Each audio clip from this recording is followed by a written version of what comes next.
all of these games have immense meaning for these teams fighting it out.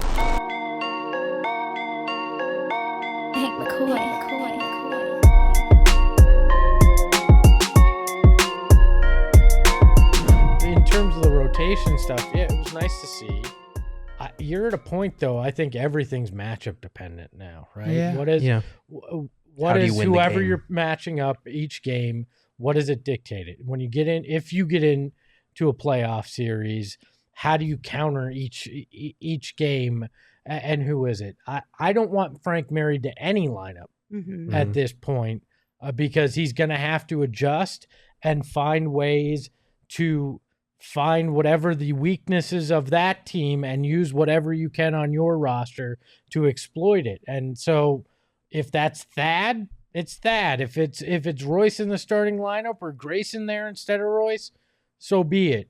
Just be nimble in the way you approach it. I will say that makes sense because I think the Kings, it might make sense to have a little more size and wing defense with Royce. But the Timberwolves, I think it might make more sense with Grayson to spread them out with the shooting. So that does track for me, but I am interested to see how they approach these last two games because you need to win, and you need to win both games, and you need the Pelicans to lose at least one of their last three games for you to stay out of the play-in. Otherwise, we are in play-in territory. Yep. So do you approach these last two games as this is playoff rotation, we're doing some wacky shit if we have to just based on the matchup?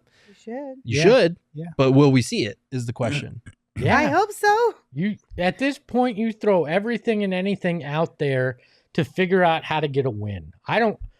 Whatever it is, if it's junk defense, if it's I get you, but again, are we going to see it? Okay, should we see it? Yes. Are we going to? I don't know. I have no idea. I have better, Gerald. For the sake of all of our sanities, we better. You know, if you're in the playoffs, right, you're going to play your big three a lot of minutes, right? It's not crazy to think that the big three is going to play 40 minutes a game in the playoffs. Oh, yeah, 40 right? plus. So are we there Friday? Honestly, is that a playoff game? You got 39 tonight. Friday is crucial because on Thursday, we're going to get Kings Pelicans. Yeah. You need a Kings win there, so the Pelicans lose one of their last three, so that opens up the door to the 6th seed again. And then if you beat the Kings on Friday, you own that tiebreaker. And you have to win out if you're the Suns anyway. So you need that game Friday. So, yeah, it's got to be, right? And listen, here's the deal. You play 40-plus minutes, 2 games, this big 3 group, you got a whole week. Yeah, you get the 6 seed, you're good. Correct. You get a whole. You want to chill? You want to rest? Correct.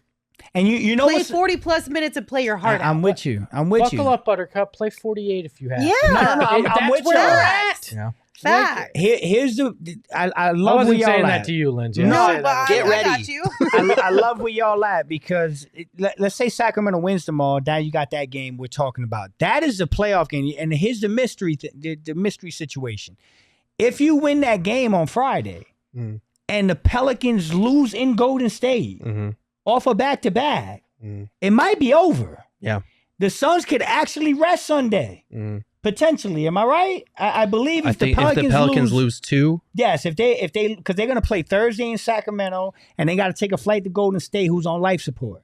So if we win on Friday and they were to lose both those games, it could potentially be over. You could be sitting here on Sunday and say they own the tiebreaker. We own the tiebreaker. Correct. So even if the Suns lost that last game on Sunday, they would fall to 34 wins. There you go. Which is where the Pelicans would be, and the Suns would own the tiebreaker. But you can't have that mindset at all. No, you can't. No, I'm saying you play Friday like it's balls to the wall. Because the Pelicans are also playing to stay out of the play-in right now. That's right. And the Warriors and Kings for better seating within the play-in. Yeah. You know what I mean? So everybody is playing for something. This is playoff games. This is not this guy's already out, so they probably don't really care that much. They're not going to play their starters a whole lot. That's right. Everybody in this scenario is playing for something. Yeah. This shit would be fun if we weren't in the middle of it. Exactly. I will give the NBA credit. A lot of people cracked on the play-in and still do at times, but it works. Yeah. Because you know what LA and probably Golden State are talking about right now? Ping pong balls.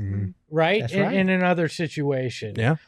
Right now, this keeps it damn interesting because what do the Pelicans play? The Kings, Golden State, and the Lakers, right? The 3 teams below them and the Suns. But in another world, 2 of those games wouldn't matter to 2 of the opponents in all likelihood, right? Mm-hmm. And it changes the whole dynamic. But instead, all of these games have immense meaning for these teams fighting it out.